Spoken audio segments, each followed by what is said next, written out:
એનું કારણ એક જ છે કે મંદી હીરા ડાયમંડમાં બહુ છે, એમ તો ઘણા સમયથી છે, પણ આ દિવાળી પછી પણ માહોલ એવું ને એવું જ રહ્યું છે.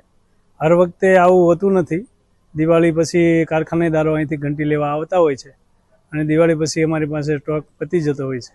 પણ આ વખતે એવું નથી. આ વખતે ઘંટી બી આવે છે, આવક છે પણ જાવક નથી. કેટલી હદ તક એ ઘંટીઓ આવી છે અને જતી કેમ હતી?